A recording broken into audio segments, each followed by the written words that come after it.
ಪರಂಪರೆ ಯೂಟ್ಯೂಬ್ ಚಾನಲ್ಗೆ ಸ್ವಾಗತ. ನಾನು ನಿಮ್ಮ ಕೃಪಾ. ಇವತ್ತಿನ ಟಾಪಿಕ್ ಏನು ಅಂತಂದ್ರೆ ಸಾಡೆ ಸಾತಿ ಅಥವಾ ನಮ್ಮೆಲ್ಲ ಕಷ್ಟಗಳಿಗೆ ಶನಿ ಪರಮಾತ್ಮನೇ ಒಂದು ಕಾರಣನ ಅಂತ ಹೇಳ್ಬಿಟ್ಟು ವಿಷಯವನ್ನ ಮಾತಾಡ್ತಾ ಇದ್ದೀನಿ.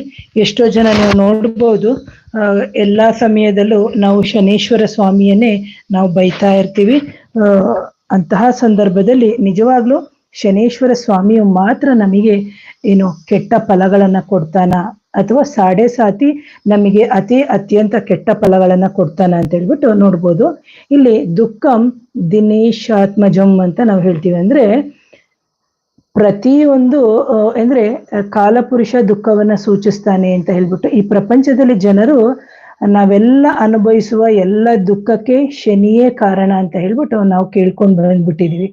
ಆದರೆ ನವಗ್ರಹಗಳಲ್ಲಿ 9 ಗ್ರಹಗಳಲ್ಲಿ ಶನೇಶ್ವರ ಸ್ವಾಮಿಯು ಒಂದು ಗ್ರಹ ಅಂತ ಹೇಳ್ಬಿಟ್ಟು ನಾವು ಹಿಂದಿನ ಪುರಾಣ ಕಥೆಗಳಿಂದನೂ ಕೇಳ್ಕೊಂಡು ಬಂದಿದ್ದೀವಿ. ಆದರೆ ಇತರ ಪ್ಲಾನೆಟ್ಸ್ ಅಥವಾ ಇತರ ಗ್ರಹಗಳು ಬೇರೆ ಯಾವುದೇ ರೀತಿಯ ಸಮಸ್ಯೆಗಳನ್ನು ತಂದು ಒಡ್ಡಲ್ಲ ಅಂತ ಹೇಳ್ಬಿಟ್ಟು ಅನ್ಕೋಬೇಡಿ.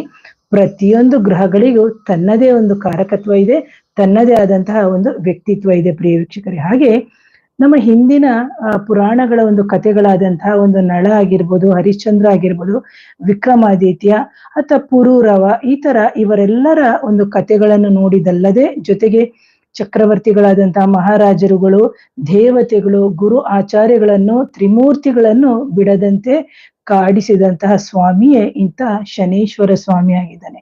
ಹಾಗೇನೇನೆ ಇಂತಹ ಅನಂತ ಕಥೆಗಳನ್ನ ನಾವು ಓದಿ ಭಯ ಪಡ್ತೀವಿ. ನಿಜ, ಶನೇಶ್ವರ ಸ್ವಾಮಿ ಅಂದ್ರೆ ಒಂದ್ ಪಕ್ಷ ಎಲ್ಲರೂ ದೂರ ಓಡ್ತಾನೆ. ಆದ್ರೆ ಶನೇಶ್ವರ ಸ್ವಾಮಿ ಬಂದು ಇಲ್ಲಿ ಶಿಸ್ತಿನ ಸಿಪಾಯಿ, ಶಿಸ್ತಿನ ಪ್ರಮಾಣ ಅಂದ್ರೆ ದಂಡಾಧಿಕಾರಿ. ಹಾಗೆ ಯಾರನ್ನೂ ಲೆಕ್ಕಿಸದೆ ಅವರು ಹಿಂದಿನ ಜನ್ಮದಲ್ಲಿ ಮಾಡಿರುವಂತಹ ಎಲ್ಲ ಪಾಪ ಕರ್ಮಗಳ ಅಥವಾ ಪುಣ್ಯ ಕರ್ಮಗಳ ಒಂದು ಸಂಕೇತವಾಗಿ ಈ ಜನ್ಮದಲ್ಲಿ ನಾವೇನ್ ಮಾಡ್ತೀವಿ ಅಂದ್ರೆ ನನಗೆ ಆಗ್ಲಿ, ಇನ್ನೊಬ್ಬರಿಗೆ ಆಗ್ಲಿ, ಅಥವಾ ಮತ್ತೊಬ್ಬ ಮಗದೊಬ್ಬರಿಗಾಗಿರ್ಬೋದು, ಆಯಾಯ ಸಂದರ್ಭಕ್ಕೆ ನಮಗೆ ಗೋಚಾರದಲ್ಲಿ ಉಂಟಾಗುವಂತಹ ಫಲಗಳು ನಮ್ಮ ಶನೇಶ್ವರ ಸ್ವಾಮಿಯು ಕೊಡ್ತಾನೆ ಅಂತ ಹೇಳ್ತೀನಿ. ಹಾಗೇನೇನೆ ಇಂತಹ ಒಂದು ಸ್ವಾಮಿಯ ಬಗ್ಗೆ ಮಾತಾಡ್ಬೇಕು ಅಂತಂದ್ರೆ ನೋಡಿ, ಇವತ್ತು ಹನುಮ ಜಯಂತಿ. ಸೊ ಇದು ಅನ್ಎಕ್ಸ್ಪೆಕ್ಟೆಡ್ ಆಗಿ ನಾನು ಇವತ್ತು ಇದನ್ನ ಹೇಳ್ತಾ ಇದ್ದೀನಿ. ಬಟ್ ನಾನೇನು ಪ್ರಿಪೇರ್ ಆಗಿರ್ಲಿಲ್ಲ, ಯಾವ್ದು ಕೊಡ್ಬೇಕು, ಹೇಗ್ ಕೊಡ್ಬೇಕು ಅಂತ ಗೊತ್ತಿಲ್ಲ. ಸೊ ಇದೆಲ್ಲವೂ ಶನೇಶ್ವರ ಸ್ವಾಮಿಗೆ ಸೇರ್ಬೇಕು ಅಂತ ನಾನು ಹೇಳ್ತೀನಿ. ಯಾಕೆಂದ್ರೆ ನಮಗೆ ಅವನು ಬರೀ ಸಾಡೆ ಸಾತಿ ಅಲ್ಲದೆ ದಿನನಿತ್ಯ ಜೀವನದಲ್ಲಿ ನಮ್ಮ ಆಗು ಹೋಗುಗಳ ಒಂದು ದಿನನಿತ್ಯ ಜೀವನದಲ್ಲಿ ನಮಗೆ ಎಲ್ಲವನ್ನು ಪಾಠವನ್ನ ಕಲಿಸಿಕೊಡುವಂತ ಶಿಸ್ತಿನ ಸಿಪಾಯಿ, ಜೊತೆಗೆ ತಂದೆಯ ರೂಪದಲ್ಲಿ, ತಾಯಿಯ ರೂಪದಲ್ಲಿ ಎಲ್ಲವನ್ನು ತಿದ್ದಿ ಹೇಳುವಂತಹ ಸ್ವಾಮಿಯೇ ನಮ್ಮ ಶನೇಶ್ವರ ಸ್ವಾಮಿ ಆಗಿದ್ದಾನೆ. ಹಾಗೆ ನಾವು ಈ ಜನ್ಮದಲ್ಲಿ ಮಾಡಿದ ಎಲ್ಲ ಕರ್ಮಗಳು ಮುಂದಿನ ಜನ್ಮಕ್ಕೆ ಬರುತ್ತೆ, ಅಥವಾ ಒಂದು ವೇಳೆ ಹಿಂದಿನ ಜನ್ಮದಲ್ಲಿ ಮಾಡಿದಂತಹ ಎಲ್ಲ ಕರ್ಮಗಳು ಸಮೇತ ಮುಗಿಯದಿದ್ರೆ ಈ ಜನ್ಮದಲ್ಲಿ ನಾವು ಆ ಜನ್ಮದ ಕರ್ಮಗಳನ್ನ ನಾವು ಈ ಜನ್ಮದಲ್ಲಿ ಅನುಭವಿಸಲೇಬೇಕಾಗ್ತದೆ. ಆದ್ದರಿಂದ ಶನೇಶ್ವರ ಸ್ವಾಮಿಯು ಯಾರಿಗೂ ಸುಮ್ಮನೆ ತೊಂದರೆಯನ್ನು ಕೊಡೋದಿಲ್ಲ. ಅದರ ಜೊತೆಗೆ ಅವನು ನೀಡುವಂತ ಶಿಕ್ಷೆ ಸಮೇತ, ಶಿಕ್ಷೆ ಅಂತ ಹೇಳ್ಬೇಡಿ, ಅದನ್ನ ಪಾಠ ಅಂತಾನೆ ಅನ್ಕೋಬೇಕು. ಯಾಕಂದ್ರೆ ನಾವೊಂದು ಕ್ಲಾಸಿಗೆ ಹೋದಂತಹ ಸಂದರ್ಭದಲ್ಲಿ ಪ್ರತಿಯೊಂದು ಸಂದರ್ಭದಲ್ಲಿ ನಮ್ಮ ಟೀಚರ್ಸ್ ಯಾವ ರೀತಿ ಎಕ್ಸಾಮ್ ಬರೆದ ಮೇಲೆ ನಮಗೆ ಮಾರ್ಕ್ಸ್ ಅನ್ನ ಕೊಡ್ತಾರೋ ಅದೇ ತರ ಆ ಶನೇಶ್ವರ ಸ್ವಾಮಿ ಅಥವಾ ಆ ದೇವ ಏನಿದೆ ಅಥವಾ ದೇವರು ಅಂತ ನಾವೇನ್ ಹೇಳಿದೀವಿ, ಅದು ಶಿಕ್ಷೆಗಳನ್ನು ನೀಡೋದಲ್ಲದೆ ಜಗತ್ತಿನಲ್ಲಿ ಜನರು ಅಂದ್ರೆ ಏನು, ನಮ್ಮ ಅನೇಕ ಪಾಪ ಕಾರ್ಯಗಳಿಗಾಗಿರ್ಬೋದು, ಅನೇಕ ಶುಭ ಕಾರ್ಯಗಳಿಗಾಗಿರ್ಬೋದು, ಆಯಾಯ ಸಂದರ್ಭಕ್ಕೆ ನಮಗೆ ಫಲಗಳನ್ನು ಕೊಡುವಂತಹ ಆ ಸ್ವಾಮಿನೇ ಆಗಿದ್ದಾನೆ. ಹಾಗೆ ಇಂಥ ಶನೇಶ್ವರ ಸ್ವಾಮಿಯು ಪುಣ್ಯ ಕಾರ್ಯ ಮಾಡಿದವರಿಗೆ, ಬಡವ ಬಲ್ಲಿದರೆ ಅಂತ ಭೇದ ಭಾವ ಮಾಡದೆ ಪ್ರಾಮಾಣಿಕವಾಗಿ ನಡ್ಕೊಂಡವರಿಗೆ ಅಥವಾ ಇತರ ಕಷ್ಟಗಳಿಗೆ ಸ್ಪಂದಿಸುವವರಿಗೆ, ನ್ಯಾಯಯುತವಾಗಿರೋರಿಗೆ, ತನ್ನ ಕೈಲಾದಂತಹ ಸಹಾಯ ಮಾಡೋರಿಗೆ, ತಂದೆ ತಾಯಿಯ ಸೇವೆ ಮಾಡೋರಿಗೆ, ಗುರು ಹಿರಿಯರ ಸೇವೆ ಮಾಡೋರಿಗೆ, ಜೊತೆಗೆ ಮುಪ್ಪಿನ ದಿನಗಳಲ್ಲಿ ನೋಡ್ಕೊಂಡು ಅಂತ ತಂದೆ ತಾಯಿಂದಿರನ್ನ ನೋಡ್ಕೊಂಡವರಿಗೆ ಖಂಡಿತವಾಗ್ಲೂ ಕೇವಲ ಒಂದು ನೆಪಕ್ಕಷ್ಟೇನೆ ಅಲ್ಪ ಸಮಯದ ತೊಂದರೆಯನ್ನ ನೀಡಿ ಆ ನಂತರ ಅವರಿಗೆ ಒಂದು ಸಂತೋಷ ಆಗಿರ್ಬೋದು, ಸುಖ ಆಗಿರ್ಬೋದು, ಒಂದು ಅಂತಸ್ತಾಗಿರ್ಬೋದು, ಒಂದು ಗೌರವವಾಗಿರೋದು, ಒಂದು ಆರೋಗ್ಯವಾಗಿರ್ಬೋದು, ಎಲ್ಲವನ್ನು ಪ್ರದಾಯಿಸುವಂತಹ ಆ ಜಗದೀಶ್ವರನೇ ಒಂದು ಆ ಶನೇಶ್ವರ ಸ್ವಾಮಿ ಅಂತ ನಾ ಹೇಳಕ್ ಇಷ್ಟಪಡ್ತೀನಿ. ಯಾಕೆಂದ್ರೆ ನನಗೂ ಅಷ್ಟೇನೆ ಈಗ ಶನಿ ದಶ ಅಂತ್ಯ ನಡೀತಾ ಇದೆ. ಯಾಕಂದ್ರೆ ನನಗೆ ಈ ಶನಿ ದಶದಲ್ಲಿ ನಾನೊಬ್ಳು ನರ್ಸ್ ಆಗಿದ್ದವಳು ಆ ವೃತ್ತಿಯನ್ನ ಬಿಟ್ಟು ಈ ವೃತ್ತಿಯನ್ನ ಆಯ್ಕೆ ಮಾಡಿಕೊಂಡು ನನಗೆ ತಂದೆ ಅಂದ್ರೆ ಏನು, ತಾಯಿ ಅಂದ್ರೆ ಏನು, ಅಕ್ಕ ತಮ್ಮ ಅಣ್ಣ ತಂಗಿ, ಜ್ಞಾನ ಅಂದ್ರೆ ಏನು, ಅವಮಾನ ಅಂದ್ರೆ ಏನು, ಪ್ರೀತಿ ಅಂದ್ರೇನು, ಗಂಡ ಮಕ್ಕಳು, ಈ ಪ್ರಪಂಚದ ಹಲವಾರು ಏನು ಲೌಕಿಕ ಬದುಕು ಅಲೌಕಿಕ ಬದುಕು ಇವೆಲ್ಲವನ್ನು ತಿಳಿಸಿದವನೇ ಆ ಶನೇಶ್ವರ ಸ್ವಾಮಿ. ಯಾಕಂದ್ರೆ ಈ ಶನೇಶ್ವರನ ಆರಾಧನೆ, ಶನೇಶ್ವರನ ಕಾಳಿಕಾದೇವಿಯ ಆರಾಧನೆ ಮಾಡುವವರನ್ನು, ಜೊತೆಗೆ ಆಂಜನೇಯ ಸ್ವಾಮಿ, ಈ ತರ ಹಲವಾರು ವಿಧ ಬರುತ್ತೆ. ಅದನ್ನೆಲ್ಲ ಯಾವತ್ತಾದ್ರೂ ಮುಂದಿನ ದಿನದಲ್ಲಿ ಹೇಳ್ತೀನಿ. ಯಾಕಂದ್ರೆ ನಮ್ಮ ಪ್ರಾರಬ್ಧ ಕರ್ಮದ ಸಲುವಾಗಿ ಆ ಶನಿ ದಶೆ ಅಥವಾ ಸಾಡೆ ಸಾತಿ ಇಂತಹ ಒಂದು ಸಮಯದಲ್ಲಿ ನಮಗೆ ಏನು ಕಷ್ಟ ನಷ್ಟಗಳನ್ನು ಕೊಟ್ಟರು ಅದನ್ನ ತಿದ್ದಿ ತೀಡಿ ಯಾರೇ ನಮ್ಮನ್ನ ತೂಚಿ ಅಂತ ಬಿಸಾಡಿದ್ರು, ಯಾರೇ ನಮಗೆ ಬೈದ್ರು, ಕೆಟ್ಟದಾಗಿ ಅವಮಾನಿಸಿದ್ರು, ಅವನೊಬ್ಬನೇ ನಮ್ಮನ್ನ ಮೇಲೆತ್ತಿಡಿತಾನೆ. ಇದು ನನ್ನ ಜೀವನದಲ್ಲಿ ನಡೆದಂತಹ ಘಟನೆ. ಹಾಗಾಗಿ ಯಾಕೋ ಗೊತ್ತಿಲ್ಲ ಇವತ್ತು ಅನ್ಎಕ್ಸ್ಪೆಕ್ಟೆಡ್ ಆಗಿ ಈ ಟಾಪಿಕ್ ಬಂತು. ಹಾಗಾಗಿ ಶನೇಶ್ವರ ಸ್ವಾಮಿಯು ಏನ್ ಹೇಳ್ತೀನಿ ಅಂತಂದ್ರೆ, ಹಿಂದಿನ ಜನ್ಮದಲ್ಲಿ ನಾವೇನಾದ್ರೂ ಈಗ ನೋಡಿ ಒಂದು FD ಒಂದು 5 ಲಕ್ಷ FD ಇಟ್ಟಿದ್ರೆ 2 ವರ್ಷ ಆದ್ಮೇಲೆ ನಾವು ಮೆಚುರಿಟಿ ಆದ್ಮೇಲೆ ಹೋಗಿ ಹೇಗೆ ಅಮೌಂಟ್ ಅನ್ನ ತಗೋತೀವೋ ಅದೇ ತರ ಹಿಂದಿನ ಜನ್ಮದಲ್ಲಿ ನಾನೇನಾದ್ರೂ ಒಳ್ಳೇದನ್ನ ಮಾಡಿದ್ರೆ ಈ ಜನ್ಮದಲ್ಲಿ ನಾವು ಅದನ್ನ ಶುಭವಾಗಿ ನಾವು ತಗೊಳ್ತೀವಿ. ಅಥವಾ ATM ಕಾರ್ಡಿಗೆ ನಾವು ಹಣ ಇದ್ರೆ, ನಾವು ಬ್ಯಾಂಕಲ್ಲಿ ಅಕೌಂಟ್ ಅಲ್ಲಿ ದುಡ್ಡಿದ್ರೆ ಮಾತ್ರ ತಾನೇ ನಾವು ATM ಕಾರ್ಡ್ ನಂಬರ್ ತಗೊಂಡು ನಾವು ಸುಮ್ನೆ ಪಿನ್ ಹಾಕ್ಬಿಟ್ಟು ನಾವು ATM ಕಾರ್ಡ್ ಅಪ್ಲೈ ಮಾಡಿದ್ರೆ ಏನ್ ಪ್ರಯೋಜನ? ಆದ್ರೆ ಆ ನನ್ನ ಅಕೌಂಟ್ ಅಲ್ಲಿ ದುಡ್ಡಿದ್ರೆ ತಾನೇನೇನೆ ನನಗೆ ದುಡ್ಡು ಬರೋದು. ATM ಅಂದ್ರೆ ಏನು ATM ಹೋದಾಗ ಅದೇ ತರ ಹಿಂದಿನ ಜನ್ಮದ ಯಾವುದಾದ್ರೂ ಸುಕೃತ ಕರ್ಮಗಳ ಒಂದು ಆಧಾರದ ಮೇಲೆನೆ ಈ ಜನ್ಮದಲ್ಲಿ ನಮ್ಮ ಜೀವನವು ನಡೆಯುತ್ತಿರುತ್ತೆ. ಈಗ ನಾವೇನೇ ಶುಭ ಕಾರ್ಯಗಳು ಮಾಡಿದ್ರೆ ಅದು ಮುಂದಿನ ಜನ್ಮದಲ್ಲಿ ಸೇಮ್ ಟು ಸೇಮ್ FD ತರ. ಈಗ ನನಗೆ ವಯಸ್ಸಾಗ್ತಾ ಇದೆ ಅಂತ ನಾನೇನಾದ್ರೂ ಅಲ್ಪ ಸ್ವಲ್ಪ ನಾನು ಕೂಡಿಟ್ರೆ ಮಾಡಿಟ್ರೆ ವಯಸ್ಸಾದ ಕಾಲದಲ್ಲಿ ನನಗೆ ನಾನು ಹೇಗೆ ಬದುಕಲಿಕ್ಕೆ ಅಥವಾ ನನ್ನ ಔಷಧಿಗೆ ನನ್ನ ಕಾರ್ಯಕ್ಕೆ ಅಂತ ನಾನು ಇಟ್ಕೋತೀನೋ ಅದೇ ತರ ಈಗ ಮಾಡಿರುವಂತ ಶುಭ ಕಾರ್ಯಗಳು ನನ್ನ ಮುಂದಿನ ಜೀವನದಲ್ಲಿ ಅಥವಾ ಮುಂದಿನ ಒಂದು ಇದರಲ್ಲಿ ನಮಗೆ ಅಥವಾ ನಿಮಗೆ ಸಿಗುತ್ತೆ ಅಂತ ಹೇಳ್ತೀನಿ ಪ್ರಿಯ ವೀಕ್ಷಕರೇ.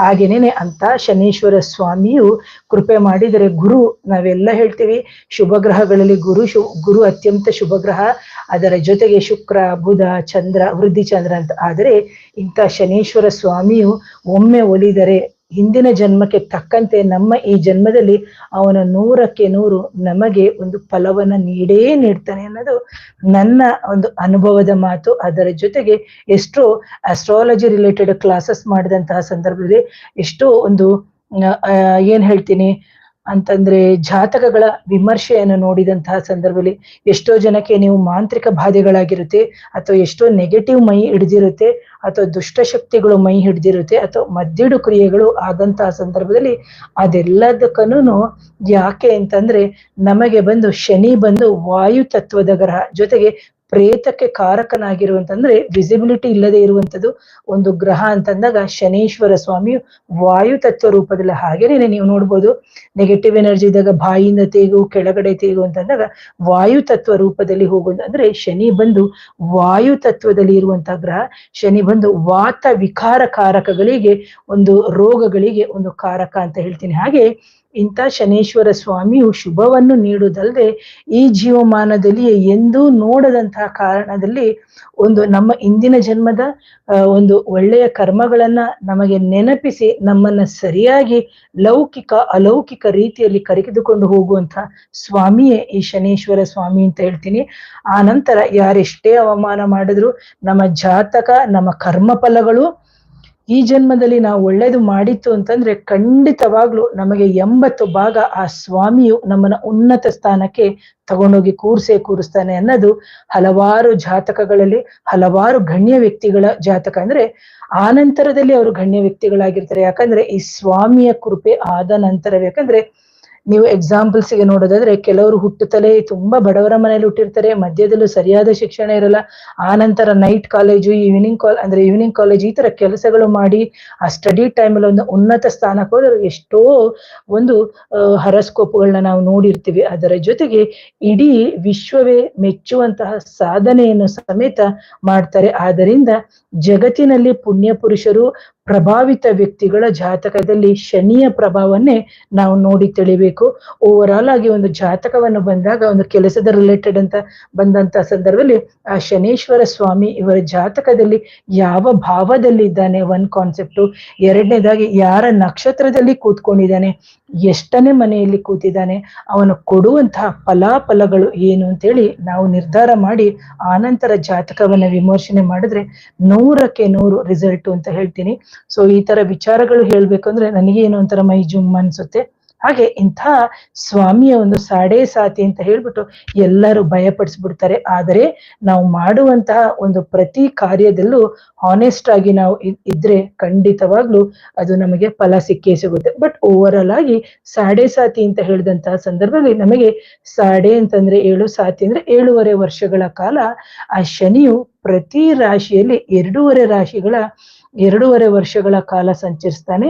ಅಂದ್ರೆ ಇಲ್ಲಿ 3 ರಾಶಿಯು ಒಂದು 7.5 ವರ್ಷಗಳಾಗುತ್ತೆ. ಇಲ್ಲಿ ನೋಡಿ, ಇಲ್ಲಿ ಚಂದ್ರ ಅಂದ್ರೆ ಶನಿ ಬಂದು ಇಲ್ಲಿದ್ರೆ ಚಂದ್ರ ಹಿಂದಿನ ಮನೆ, ಹಾಗೆ ಆ ಮುಂದಿನ ಮನೆ ಅಂತ ನಾವು ಏನ್ ಹೇಳ್ತೀವಿ ಅದು ಅಂದ್ರೆ ಹಿಂದೆ ಒಂದು ರಾಶಿ, ಹಾಗೆ ಜನ್ಮ ರಾಶಿ, ಆ ನಂತರ ಜನ್ಮ ರಾಶಿಯಿಂದ ಮುಂದಿನ ರಾಶಿ ಅಂತ ನಾವು ಹೇಳ್ತೀವಿ. ಹಾಗೆ ಈ 3 ರಾಶಿಗಳಲ್ಲಿ ಶನಿಯ ಸಂಚಾರ 7.5 ವರ್ಷಗಳ ಕಾಲ ಒಂದು ಇರುತ್ತೆ ಅಂತ ಹೇಳ್ತೀವಿ. ಈಗ ಕುಂಭರಾಶಿಯವರಿಗೆ ಅಂತ ಹೇಳ್ತೀವಿ, ಅದರ ಹಿಂದಿನ ರಾಶಿ ನೆಕ್ಸ್ಟ್ ಮಕರ ರಾಶಿ, ಅದರ ಹಿಂದಿನ ರಾಶಿ ಮೀನ ರಾಶಿ ಅಂತ ಹಾಗೆ 3 ಅಂತ ನಾವು ತಗೋಬೇಕಾಗುತ್ತೆ.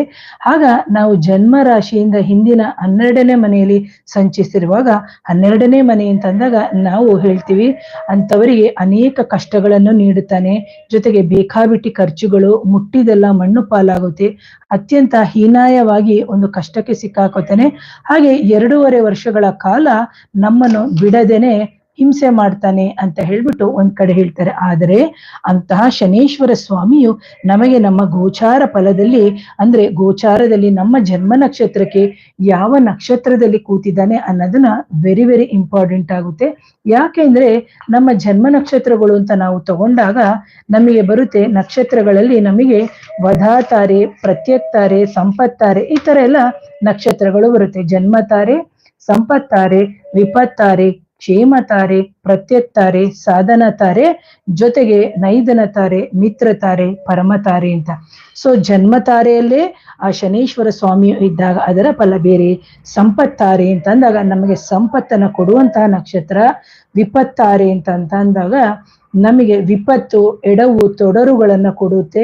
ಜೊತೆಗೆ ಕ್ಷೇಮತಾರೆ ಎಂದಾಗ ನಮಗೆ ಸಾಡೆ ಸಾತಿ ಇದ್ರೂನು ನಮ್ಮ ಜನ್ಮ ಲಗ್ನಕ್ಕೆ ಅಥವಾ ನಮ್ಮ ಜನ್ಮ ರಾಶಿಯಿಂದ ಕ್ಷೇಮತಾರೆಯಲ್ಲಿ ಕೂತಾಗ್ಲೇ ಕ್ಷೇಮವನ್ನೇ ಕೊಡ್ತಾನೆ. ಇದು ಹಲವಾರು ಹರಸ್ಕೋಪ್ಗಳಲ್ಲಿ ನಾನು ನೋಡಿರುವ ರೀತಿ. ಅದೇ ಪ್ರತ್ಯಕ್ತಾರೆ ಅಂತಂದಾಗ ಹಲವಾರು ತೊಡಕುಗಳು, ಕಷ್ಟಗಳು, ಸಂಕಟಗಳು ಉಂಟಾಗುತ್ತೆ. ಸಾಧನಾ ತಾರೆ ಅಂತಂದಾಗ ನಾವು ಏನೋ ಒಂದು ಸಾಧನೆ ಮಾಡಕ್ಕೆ ಹೊರಟಿರ್ತೀವಿ, ಅಂತಹ ಒಂದು ನೋಡಿ, ಯಾರೋ ಒಬ್ರು ರಿಸರ್ಚ್ ಮಾಡ್ಬೇಕು, ಒಂದು ಜಡ್ಜ್ ಎಕ್ಸಾಮ್ ಬರೀತಾರೆ ಅಥವಾ ಒಂದು ಸೈಂಟಿಸ್ಟ್ ಎಕ್ಸಾಮ್ ಬರೀತಾರೆ, ಯಾವುದೋ ಎಕ್ಸಾಮ್ KAS IAS, ನಿಮ್ಮ ಜನ್ಮ ಲಗ್ನಕ್ಕೆ ಅಥವಾ ನಿಮ್ಮ ಜನ್ಮ ಲಗ್ನದ ರಾಶಿಯಿಂದ ನಿಮ್ಮ ಜನ್ಮ ಅಂದ್ರೆ ನಿಮ್ಮ ನಕ್ಷತ್ರ, ನಿಮಗೆ ಅಂತ ಒಂದು ನಕ್ಷತ್ರ ಇರುತ್ತೆ, ಆ ನಕ್ಷತ್ರಕ್ಕೆ ಅವನೇನಾದ್ರೂ ಸಾಧನ ತಾರೆಯಲ್ಲಿ ಕೂತಿದ್ರೆ ಡೆಫಿನೆಟ್ ಆಗಿ ನಿಮಗೆ ಸಾಧನೆ ಒಂದಲ್ಲ ಎರಡಲ್ಲ 3ನೇ ಸತಿ 3ನೇ ಅಟೆಂಪ್ಟ್ ಅಲ್ಲಿ ನೀವು, ಅಂದ್ರೆ ಗೋಚಾರದಲ್ಲಿ ಸಾಡೆ ಸಾತಿ ಶುರುವಾದಾಗ ನಿಮಗೆ ಆ ಟೈಮಲ್ಲಿ ಎಕ್ಸಾಮ್ ಬಂದ್ರೆ 100ಕ್ಕೆ ನೀವು ಎಕ್ಸಾಮ್ ಅಲ್ಲಿ ಪಾಸ್ ಆಗಿರ್ತೀರಿ. ಹಾಗೇನೇನೆ ನೈದುನ ತಾರೆ ಅಂತ ಹೇಳ್ತಾರೆ. ನೈದುನ ತಾರೆ ಅಂತಂದಾಗ ನಮಗೆ ಮರಣಕ್ಕೆ ಸಂಬಂಧಪಟ್ಟಂತಹ ಹಲವಾರು ಸಮಸ್ಯೆಗಳು ನಮ್ಮ ಜೀವನದಲ್ಲಿ ಬಂದು ಹೋಗುತ್ತೆ. ಅಂದ್ರೆ ಎಷ್ಟೋ ಸತಿ ನಮಗೆ ಅಪಘಾತಗಳಾಗುವಂಥದ್ದು, ಲಾಂಗ್ ಟೈಮ್ ಬೆಡ್ ರಿಡನ್ ಆಗೋದು. ಅಂತಹ ಲಾಂಗ್ ಟೈಮ್ ಬೆಡ್ ರಿಡನ್ ಆದಾಗ ಶನಿ ಬಂದು ದೀರ್ಘಕಾಲದ ರೋಗವನ್ನು ಕೊಟ್ಟರು ನಮಗೆ ಅಂತಹ ಸಂದರ್ಭದಲ್ಲಿ ನಮಗೂ ಯಾವುದೋ ಒಂದು ವಿದ್ಯೆಯನ್ನು ಸಮೇತ ಕೊಡುವಂತಹ ಗ್ರಹ ಆಗಿರ್ತಾನೆ. ಹಾಗೆ ಮಿತ್ರ ತಾರೆಯಲ್ಲಿ ಏನಾದ್ರೂ ಕೂತಿದ್ರೆ ಅದು ಶುಭವನ್ನೇ ಕೊಡ್ತಾನೆ. ಹಾಗೆ ಪರಮ ಮಿತ್ರ ತಾರೆಯಲ್ಲಿ ಕೂತಾಗ ಸಮೇತ ನಮಗೆ ವಾಹನಗಳು, ಭೋಗಗಳು, ಸುಖವನ್ನು ಈ ತರವನ್ನು ಕೊಡ್ತಾರೆ. ಬರೀ ಶನೇಶ್ವರ ಸ್ವಾಮಿಯು ಸಾಡೆ ಸಾತಿ ಅಂತ ಹೇಳಿದ ತಕ್ಷಣ ಎದುರ್ಕೋಬಿಡಿ ದಯವಿಟ್ಟು. ಹಾಗೇನೇನೆ ನೀವು ಎಷ್ಟೋ ಸಂದರ್ಭದಲ್ಲಿ ಮಾಂತ್ರಿಕ ಬಾಧೆ, ನೆಗೆಟಿವ್ ಎನರ್ಜಿ, ಮದ್ದಿಡು ಕ್ರಿಯೆ, ಈ ತರ ಎಲ್ಲ ಸಮಸ್ಯೆಗಳು ಅನುಭವಿಸುತ್ತಿದ್ದಂತಹ ಸಂದರ್ಭದಲ್ಲೂ ಸಮೇತ ನಿಮಗೆ ಸಂಪತ್ತಾರೆ, ಪರಮ ಮಿತ್ರತಾರೆ, ಮಿತ್ರತಾರೆ, ಈ ತರ ಎಲ್ಲ ಅಂತಹ ನಕ್ಷತ್ರಗಳಲ್ಲಿ ಕೂತಾಗ ನಿಮಗೆ ಆರೋಗ್ಯದ ಅಭಿವೃದ್ಧಿಯನ್ನು ಸಮೇತ ಕೊಡ್ತಾನೆ ಅಂತ ಹೇಳ್ಬೋದು. ಹಾಗೆ ನೀವು ಯಾವುದಾದ್ರೂ ಅಧಿಕಾರಿಗಳಾಗಿದ್ರೆ ನಿಮಗೆ ಇಂತಹ ಸಂದರ್ಭದಲ್ಲಿ ಒಂದು ಉನ್ನತ ಸ್ಥಾನಕ್ಕೂ ಸಮೇತ ಸಿಗುತ್ತೆ.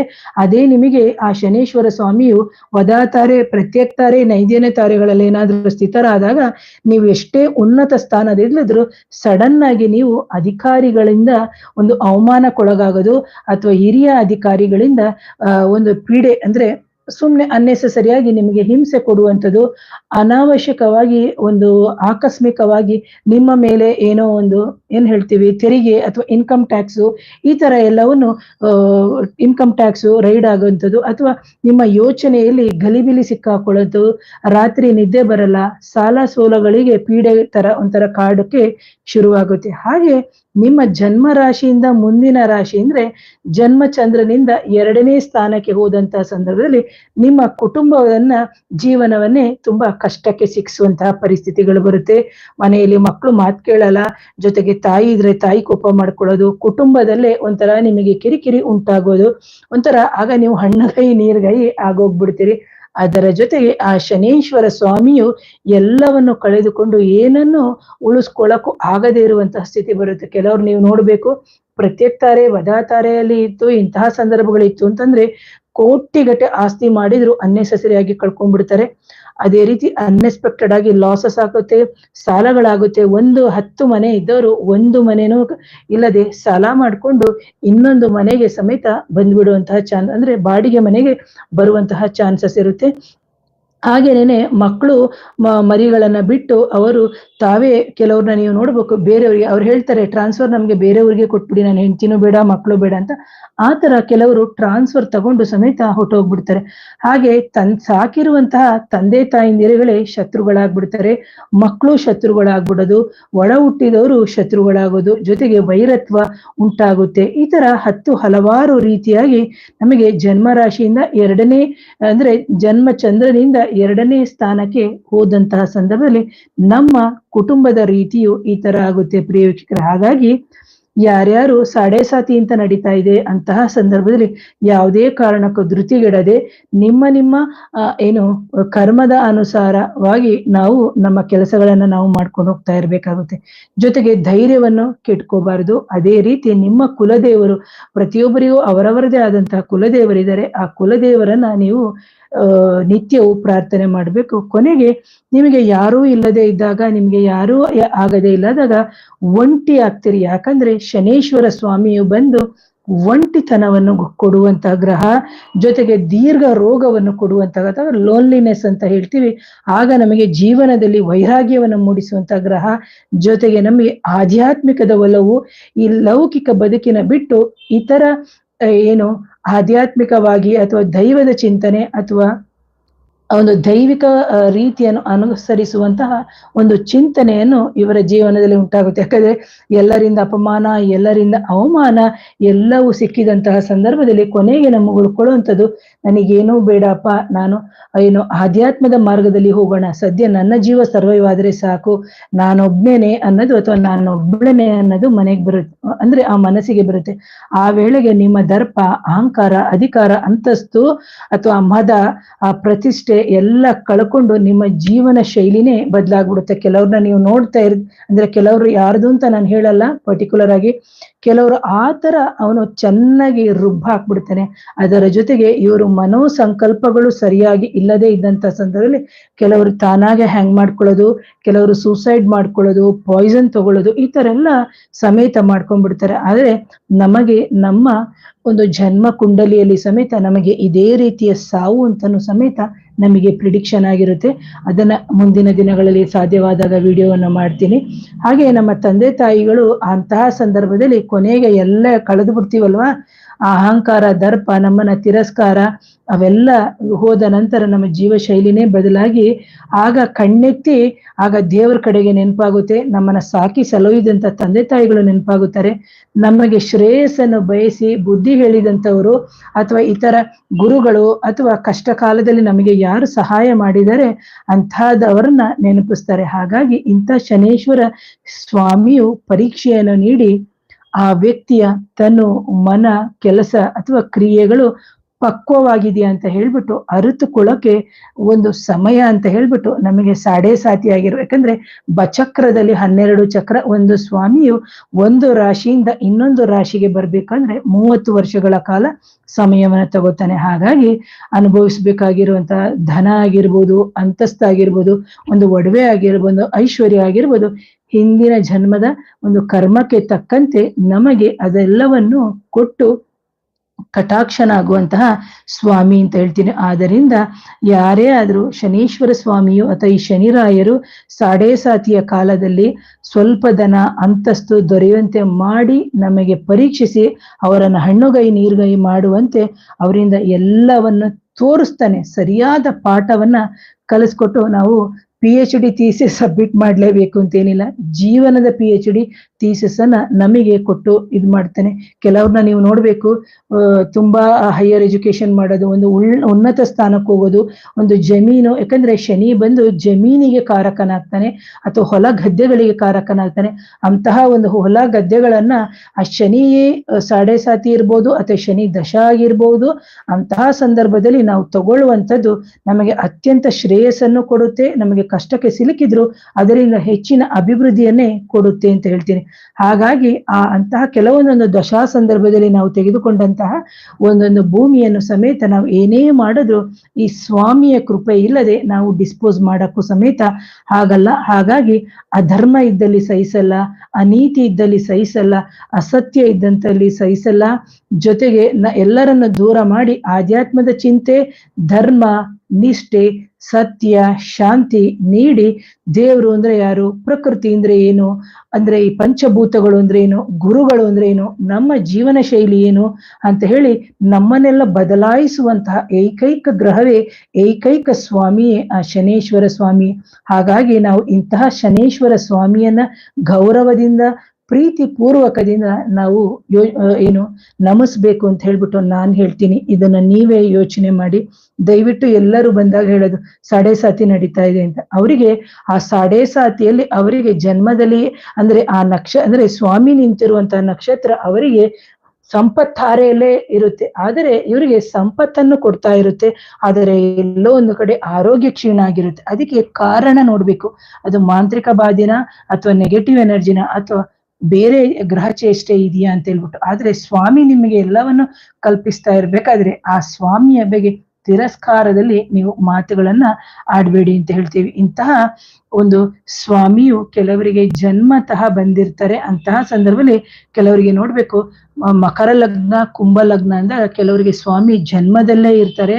ಅಂಥವ್ರು ಸಮೇತ ಬಾಲ್ಯದಲ್ಲಿ ಹಲವಾರು ಕಷ್ಟಗಳನ್ನ ಅನುಭವಿಸ್ತಾರೆ. ಆದರೆ 7.5 ವರ್ಷಗಳ ಕಾಲ ಊರು ಬಿಟ್ಟು ಹೋಗುವಂಥದ್ದು, ವಿದ್ಯಾಭ್ಯಾಸದ ತೊಂದರೆ ಆಗೋದು, ಹೆಚ್ಚಾಗಿ ಚಿಕ್ಕ ಮಕ್ಕಳಿದ್ದಂಥ ಸಂದರ್ಭದಲ್ಲಿ ಅವರ ಮಾತಾಪಿತೃಗಳು ಸಮೇತ ಈ ಮಕ್ಕಳಿಂದ ತೊಂದರೆಯನ್ನ ಸಮೇತ ಅನುಭವಿಸ್ತಾರೆ. ಯಾಕಂದ್ರೆ ಮಕ್ಕಳ ದೂರ ಹಾಸ್ಟೆಲ್ಗೆ ಹೋದಾಗ ಅಥವಾ ಬೇರೆ ಒಂದು ಕಡೆ ಹೋದಾಗ ಬಡತನ ಅಂತ ಇದ್ದಂತ ಸಂದರ್ಭದಲ್ಲಿ, ಯಾಕಂದ್ರೆ ದೀನ ದಲಿತರಿಗೆ ಕಾರಕನೇ ಬಂದು ಶನೇಶ್ವರ ಸ್ವಾಮಿಯು. ಅಂತಹ ಸಂದರ್ಭದಲ್ಲಿ ಟೋಟಲ್ ಆಗಿ ಫ್ಯಾಮಿಲಿ ಅಂತ ನಾವೇನು ಹೇಳಿದೆ, ಕುಟುಂಬ ಅಂದಾಗ ಧೂಳೀಪಟ ಆಗುತ್ತೆ. ಅಂತಹ ಸಂದರ್ಭದಲ್ಲಿ ತಂದೆ ತಾಯಿಂದಿರಿಂದ ಮಕ್ಕಳ ದೂರ ಆದಂತಹ ಸಂದರ್ಭದಲ್ಲಿ ಹಲವಾರು ಸಮಸ್ಯೆಗಳನ್ನ ಅನುಭವಿಸ್ತಾರೆ. ಇಂತಹ ಒಂದು ಸ್ವಾಮಿಯು ಮತ್ತೆ ಇನ್ನು 30 ವರ್ಷಕ್ಕೆ ಮತ್ತೊಮ್ಮೆ ಬರ್ತಾನೆ. ಆಗ ಅವರ ಜೀವನದಲ್ಲಿ ವಿವಾಹ ಜೀವನ ಕೊಡ್ತಾನೆ, ಸಂತಾನದ ಮೇಲೆ ಹೆಚ್ಚು ಪ್ರಭಾವಕಾರಿಯಾಗಿ ಒಳ್ಳೆಯ ಸಂತಾನ ಕೊಡ್ತಾನೆ. 30 ವರ್ಷದಲ್ಲಿ ಅಂದ್ರೆ ಮತ್ತೆ 60 ವರ್ಷದಲ್ಲಿ ಆಗ ಬರುತ್ತದೆ. ಆಗ ಮತ್ತೆ ಅಂದ್ರೆ ಥರ್ಡ್ ಟೈಮ್ ಬಂದಾಗ ವ್ಯಾಧಿ ಅಂದ್ರೆ ರೋಗಗಳು, ಒಬ್ಬಂಟಿಯಾಗಿರೋದು, ಈ ತರ ಅಂತಹ ಸಂದರ್ಭದಲ್ಲಿ ಆಯಾ ಸಂದರ್ಭಕ್ಕೆ ನಾವು ಅನುಭವಿಸ್ತಾ ಹೋಗ್ಬೇಕಾಗುತ್ತೆ. ಇದನ್ನ ನಾವು ನಮ್ಮ ಮೂಲ ಜಾತಕದಲ್ಲಿ ಜೊತೆಗೆ ಗೋಚಾರದಲ್ಲಿ ಅಂಡ್ ಎಗೇನ್ ಬಂದು ಪ್ರಶ್ನಾ ಸಂದರ್ಭದಲ್ಲಿ ನಾವು ನೋಡಿ ತಿಳ್ಕೊಬೇಕಾಗುತ್ತೆ. ಹಾಗಾಗಿ ಕೆಲವರಿಗೆ ನೀವೇ ಯೋಚನೆ ಮಾಡಿ, ಸಾಡೆ ಸಾತಿ ನಡೆಯುವಾಗ ಯಾರಿಗೂ ಶುಭವಾಗ್ಲಿಲ್ವಾ ಅಥವಾ ಉತ್ತಮ ವಿದ್ಯೆ ಸಿಗ್ಲಿಲ್ವಾ? ಎಷ್ಟೋ ಜನಕ್ಕೆ ಸಾಡೆ ಸಾತಿಯಲ್ಲಿ ವಿವಾಹ ಆಗಿರುತ್ತೆ, ಶನಿ ದಶ 19 ವರ್ಷ ಇರುತ್ತೆ, 19 ವರ್ಷದಲ್ಲಿ ಮದುವೆ ಆಗಿ ಮಕ್ಕಳಾಗದವರೇ ಇಲ್ವಾ?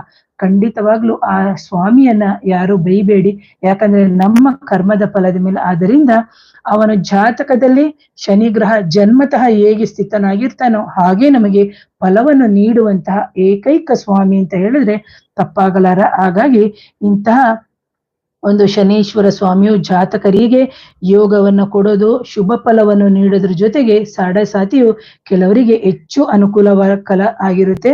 ಹಾಗೆ ಶನಿ ಗ್ರಹವು ತನ್ನ ಅತ್ಯಂತ ಸಂಚಾರ ಕಾಲದಲ್ಲಿ ನಾವು ನೋಡ್ಬೇಕಾಗುತ್ತೆ.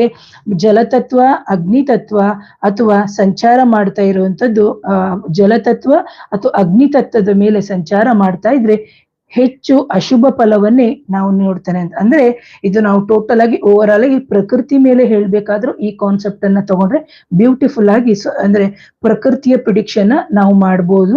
ಹಾಗೇನೇನೆ ವಾಯು ತತ್ವದ ಮೇಲೆ ಸಂಚಾರ ಮಾಡುವಾಗ ಹೆಚ್ಚು ತೊಂದರೆಯನ್ನ ನೀಡಲ್ಲ. ಯಾಕಂದ್ರೆ ಶನೀಶ್ವರ ಸ್ವಾಮಿಯು ಬಂದು ವಾಯು ತತ್ವದ ಗ್ರಹ ಅಂತ ಹೇಳ್ತೀವಿ. ಹಾಗೆ ಅವನು ಜಲ ಮತ್ತು ಅಗ್ನಿ ತತ್ವದ ರಾಶಿಯ ಮೇಲೆ ಸಂಚಾರ ಮಾಡಿದಾಗ್ಲೇ ನಾವು ಇಂಥ ಕೆಲವು ಫಲಗಳನ್ನ ನಾವು ಹೇಳ್ತೀವಿ. ಹಾಗೇನೇನೆ ಈ ರೀತಿಯಾಗಿ ಸಾತಿ ಸಂಚಾರ ಕಾಲದಲ್ಲಿ ಶನಿ ಅಂದ್ರೆ ಶನಿಗೆ ನಾವು ಬಂದ್ಬಿಟ್ಟು ಶತ್ರುಗ್ರಹ ರವಿ, ಕುಜ, ಚಂದ್ರ, ರಾಹುವಿನ ಮೇಲೆ ಅವನ ದೃಷ್ಟಿ ಏನಾದ್ರೂ ಬಿದ್ದಂತಹ ಸಂದರ್ಭದಲ್ಲಿ ಅಥವಾ ಅವನ ಜೊತೆ ಇದ್ದಂತ ಸಂದರ್ಭದಲ್ಲಿ ಕೆಲವೊಂದೊಂದು ಸಂದರ್ಭದಲ್ಲಿ ಅವನು ಹೆಚ್ಚು ಕ್ರೂರವಾಗಿರ್ತಾನೆ. ಅದೇ ರೀತಿ ಜನ್ಮ ಕುಂಡಲಿಯಲ್ಲಿ ಅಂತ ಹೇಳಿದಂತ ಸಂದರ್ಭದಲ್ಲಿ ಮಿತ್ರ ಗ್ರಹಗಳಾದಂತಹ ಬುಧ, ಶುಕ್ರ, ಗುರುವಿನ ಜೊತೆ ಇದ್ದಂತಹ ಸಂದರ್ಭದಲ್ಲಿ ಅಥವಾ ಅವರ ಆಸ್ಪೆಕ್ಟ್ಸ್ ಇದ್ದಂತಹ ಸಂದರ್ಭದಲ್ಲಿ ಅವರ ಮೇಲೆ ಸಂಚರಿಸುವಾಗ ಹೆಚ್ಚಾಗಿ ಶುಭ ಫಲವನ್ನೇ ನೀಡ್ತಾನೆ ಅಂತ ಹೇಳ್ತೀನಿ ಪ್ರಿಯ ವೀಕ್ಷಕರೇ. ಹಾಗಾಗಿ ಯಾರ್ಯಾರು ಆ ಶನೇಶ್ವರ ಸ್ವಾಮಿಯನ್ನು ನಾವು ಬೈತಿರಿ, ಸಾತಿಯಿಂದ ನಮಗೆ ಕೆಟ್ಟದಾಯ್ತು, ದಯವಿಟ್ಟು ಆ ಕೆಟ್ಟದನ್ನ ಆ ಸ್ವಾಮಿಯಿಂದ ಕೆಟ್ಟದು ಅಂತ ಹೇಳ್ಬೇಡಿ. ಹಿಂದಿನ ಜನ್ಮದಲ್ಲಿ ನಾವೇನಾದ್ರೂ ಬ್ಯಾಂಕ್ ಬ್ಯಾಲೆನ್ಸ್ ಜಾಸ್ತಿ ಇಟ್ಕೊಂಡು ತಗೊಂಡ್ ಬಂದಿದ್ರೆ ಖಂಡಿತವಾಗ್ಲೂ ನಮ್ಗೆ ಅದು FD ಮುಖಾಂತರ ಸಿಗುತ್ತೆ ಅಂತ ಹೇಳಿದ್ದೀನಿ. ಹೆಚ್ಚಿನ ರೀತಿಯಲ್ಲಿ ಏನ್ ಹೇಳಲ್ಲ. ಮುಂದಿನ ಇದರಲ್ಲಿ ಶನಿಯ ಗೋಚಾರ ಫಲಗಳು ಅಥವಾ ಇದರ ಬಗ್ಗೆ ನಾನು ಹೇಳುವಂತ ಅನ್ಕೊಂಡಿದ್ದೀನಿ. ನೋಡೋಣ ಯಾರಿಗಾದ್ರೂ ವೈಯಕ್ತಿಕವಾಗಿ ನನ್ನ ಕನ್ಸಲ್ಟೇಷನ್, ಮಾಂತ್ರಿಕ ಬಾಧೆ ಅಥವಾ ನೆಗೆಟಿವ್ ಎನರ್ಜಿ, ಮದ್ದಿಡು ಕ್ರಿಯೆ ಅಥವಾ ವಿವಾಹಕ್ಕೆ ಸಂಬಂಧಪಟ್ಟಂತಹ ಸಂದರ್ಭಗಳಲ್ಲಿ ಅಡೆತಡೆ ಆಗ್ತಾ ಇದೆ, ವಿವಾಹಗಳು ನಿಲ್ತಾ ಇದೆ, ಮನೆಯಲ್ಲಿ ತುಂಬಾ ಕಷ್ಟಗಳಾಗ್ತಾ ಇದೆ, ಇವೆಲ್ಲವೂ ಇದ್ದಂತಹ ಸಂದರ್ಭದಲ್ಲಿ ಅಂತಹ ಶನೀಶ್ವರ ಸ್ವಾಮಿಯ ಮೊರೆಯನ್ನು ಹೋಗ್ಬೇಕು ಅಂತಂದಾಗ ನಾವು ಆಂಜನೇಯನ ಮೊರೆ ಹೋಗ್ಬೋದು, ಕುಲದೈವರ ಮೊರೆ ಹೋಗ್ಬೋದು, ಆ ಕಾಳಿಕಾದೇವಿಯ ಮೊರೆಯನ್ನು ಸಮೇತ ನಾವು ಹೋಗಿ ನಮ್ಮ ಪರಿಹಾರಗಳನ್ನ ನಾವೇ ಮಾಡ್ಕೋಬಹುದು ಅಂತ ಹೇಳ್ತೀನಿ ಪ್ರಿಯ ವೀಕ್ಷಕರೇ. ಹಾಗಾಗಿ ಯಾರಿಗಾದ್ರೂ ಇದರ ರಿಲೇಟೆಡ್ ಕನ್ಸಲ್ಟೇಷನ್ ಬೇಕಿದ್ದಲ್ಲಿ ವಾಟ್ಸ್ಆಪ್ ನಂಬರ್ 7019806595ಗೆ ವಾಟ್ಸ್ಆಪ್ ಮುಖಾಂತರ ಸಂಪರ್ಕ ಮಾಡಿ ಆ ನಂತರ ನನ್ನ ಭೇಟಿಯಾಗಿ ಅಂತ ಹೇಳ್ತೀನಿ. Once again thank you. ನಮಸ್ತೆ ಪ್ರಿಯ ವೀಕ್ಷಕರೇ.